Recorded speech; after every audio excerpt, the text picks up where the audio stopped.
My name is Andreas Liffgarden, and I am Scandinavian, the home of producers, Spotify, Pirate Bay, ABBA, amongst other things. Really happy to be here. I think this is a wonderful crowd. I was yesterday in Helsinki and spoke to the telecoms industry. So this is a very different crowd, so let's see if I can appeal to you as much as we did to the telecom industry yesterday. Music is what emotion sounds like. I think we've seen a few chats here that recognize that music is very emotional, and I'd just like to share this little example. This is actually Noel Gallagher's Plectrum from their first gig outside of UK, and I still carry it today. So music is very emotional to us all, and I guess music is what makes you dress in certain ways, it makes you travel to certain places.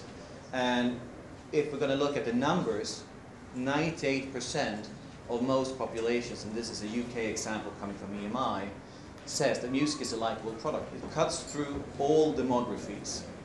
And we heard Will talk about supply and demand.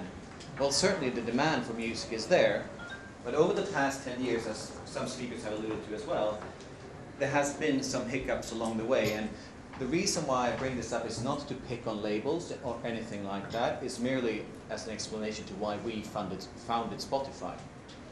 Well, first of all, if we're going to summarize the recorded music industry, it was all about retailing LPs and CDs and market them through radio and primarily MTV.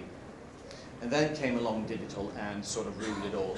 So the industry, recorded music industry, is about 1/3 of what it used to be at the end of the 90s. So MTV today is doing their own formats. Radio is focusing primarily on hits because that's what advertisers want, you guys. The retailing of physical goods has been very much destroyed. I like to use that word, destroyed by piracy, and the transition to digital has not caught up with it.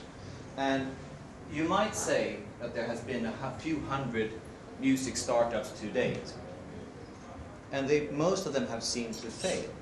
Why is that? Well, I think our simple explanation to that is you have to address two things, and that's probably why we saw the opportunity to build Spotify. You have to have all of the content, meaning the complete catalog. This is not like TV where you can have some content, or some movies or some television series. In music you need a breadth of catalog. You need all of the 60 million tracks to be considered as a contender.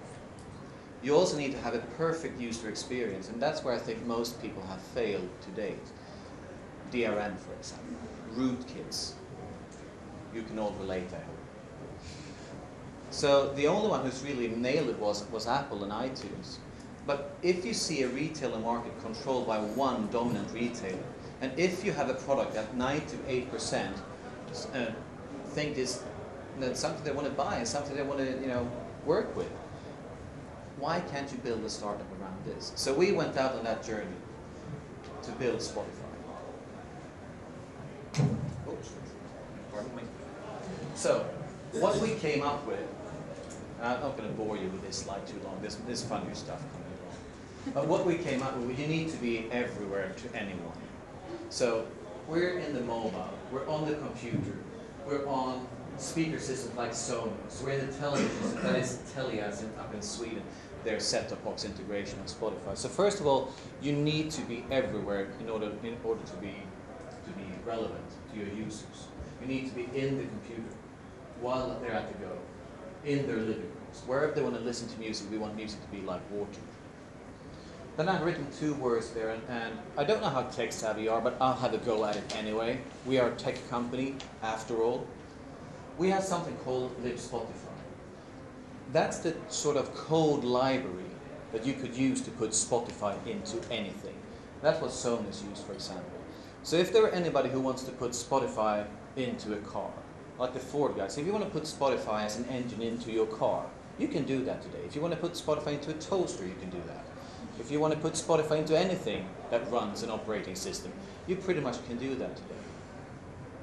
I'd also like to mention our metadata APIs that web developers can use to build playlist sharing sites and whatnot. We're showing and showcasing Echofy up there. We have Share My Playlist. There are about 300 websites today that use Spotify's metadata as an engine to procure music and curate music playlist to you guys. And when you play it, you go to Spotify. So it's an ecosystem that we're building. I'd also like to touch briefly upon our business model. If you want to compete with piracy, obviously you have to be better than piracy, and you simply can't undercut them by price. That's pretty hard to do. So you have to be better, and that's always what we said. And you can also, you can lift people from zero payment up to something. You have to create a waiting room or a lounge for them. And that's why we have the freemium model. So our model is basically, we take them out from piracy, or wherever they may be, we take them up to the free model, and then we convert them to premium. And for you as the advertising and creative industry, that has a huge impact. Because not only can you target the users that are premium, you can also target the entire Spotify user base. That is more than 10 million people today. So that is huge. We sort of made music social. You can only make music social if you have a free tier around it.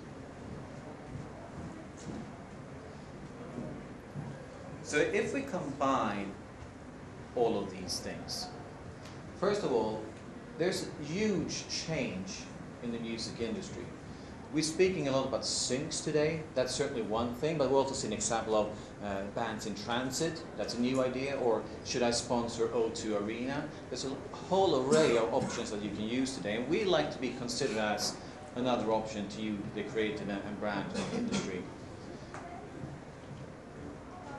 2, music as a social object. As I've said, by being free, we can reach everybody. Take a look at the Facebook integration that we did.